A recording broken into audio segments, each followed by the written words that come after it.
సామెతల గ్రంథంలో 31 అధ్యాయాలున్నాయి. మొదటి గ్రంథం చదువుకుందాము.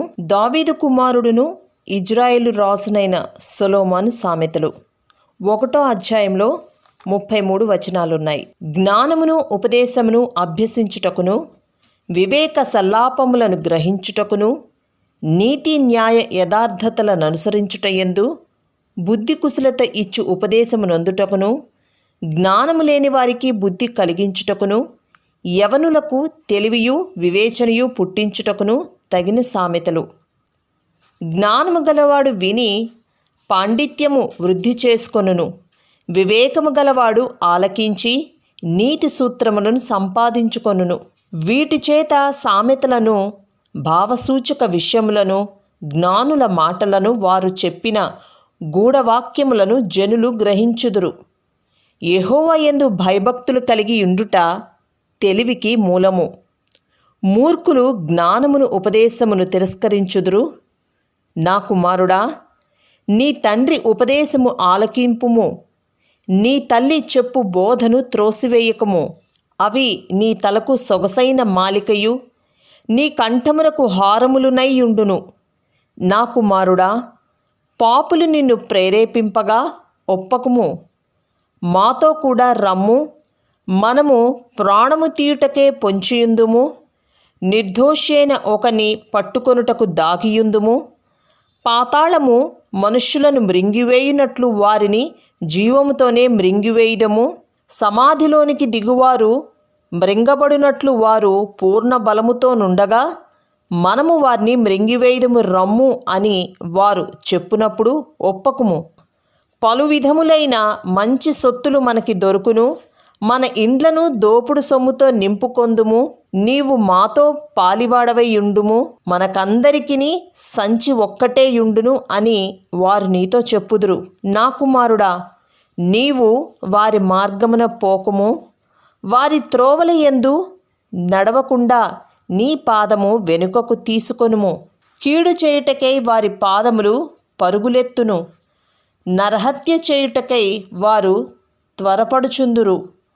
పక్షి చూచుచుండగా వలవేట వ్యర్థము, వారు సర్వనాశనమునకే పొంచియుందురు. తమ్మును తామే పట్టుకొనుటకై దాగియుందురు. ఆశాపాతకులందరి గతి అట్టిదే, దానిని స్వీకరించు వారి ప్రాణము అది తీయును. జ్ఞానము వీధులలో కేకలు వేయుచున్నది, సంత వీధులలో బిగ్గరగా పలుకుచున్నది. గొప్ప సందడిగల స్థలములలో ప్రకటన చేయుచున్నది. పురద్వారములలోను పట్టణములలోను జ్ఞానము ప్రచురించుచు తెలియజేయుచున్నది. ఎట్లనగా, జ్ఞానము లేని వారలారా, మీరెన్నాళ్ళు జ్ఞానము లేనివారుగా ఉండగోరుదురు? అపహాస్యకులారా, మీరెన్నాళ్ళు అపహాస్యము చేయుచు ఆనందింతురు? బుద్ధిహీనులారా, మీరెన్నాళ్ళు జ్ఞానమును అసహ్యించుకొందురు? నా గద్దింపు విని తిరుగుడి, ఆలకించుడి. నా ఆత్మను మీ మీద కృమ్మరించుదును, నా ఉపదేశమును మీకు తెలిపెదను. నేను పిలువగా మీరు వినకపోతిరి, నా చేయి చాపక ఎవరునూ లక్ష్య పెట్టకపోయిరి. నేను చెప్పిన బోధ ఏమియు మీరు వినక త్రోసివేసితిరి. నేను గద్దింపగా లోబడకపోతిరి. కాబట్టి మీకు అపాయము కలుగునప్పుడు నేను నవ్వెదను, మీకు భయము వచ్చినప్పుడు నేను అపహాస్యము చేసేదను. భయము మీ మీదకి తుపాను వలె వచ్చినప్పుడు, సుడిగాలి వచ్చినట్లు మీకు అపాయము కలుగునప్పుడు, మీకు కష్టమును దుఃఖమును ప్రాప్తించినప్పుడు నేను అపహాస్యము చేసేదను. అప్పుడు వారు నన్ను గూర్చి మొరపెట్టుదురు గాని నేను ప్రత్యుత్తరమియ్యకుందును. నన్ను శ్రద్ధగా వెదకుదురు గాని వారికి నేను కనబడకుందును. జ్ఞానము వారికి అసహ్యమాయెను. యెహోవా యందు భయభక్తులు కలిగియుండుట వారికి ఇష్టము లేకపోయెను. నా ఆలోచన విననొల్లకపోయిరి. నా గద్దింపును వారు కేవలము తృణీకరించిరి. కాబట్టి వారు తమ ప్రవర్తనకు తగిన ఫలమును అనుభవించెదరు. తమకు వెక్కసమగు వరకు తమ ఆలోచనలను అనుసరించెదరు. జ్ఞానము లేనివారు దేవుణ్ణి విసర్జించి నాశనమగుదురు.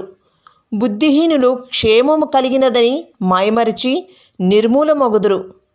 నా ఉపదేశమును అంగీకరించువాడు సురక్షితముగా నివసించును. వాడు కీడు వచ్చుచున్న భయము లేక నెమ్మదిగా నుండును. సామెతలు 1వ అధ్యాయము 33 వచనాల సారాంశము. 1 నుండి 7 వచనాలు సొలొమోన్ రాసిన సామెతల ప్రయోజనాల గురించి చెప్పబడింది. జ్ఞానాన్ని అభ్యసించుటకు, ఉపదేశించుటకును, గ్రహించుటకును, నీతి న్యాయ యథార్థతలను అనుసరించుటకును, తెలివి వివేచన పుట్టించుటకును 1-7 వచనాలు తెలియచేస్తున్నాయి. 8 నుండి 19 వచనాలు దుర్మార్గులకు దూరంగా ఉండాలని హెచ్చరిస్తున్నాడు. 20 నుండి 33 వచనాలు జ్ఞానమందించు పిలుపు, ప్రమాదం గురించి హెచ్చరికలు తెలుపుతున్నాయి.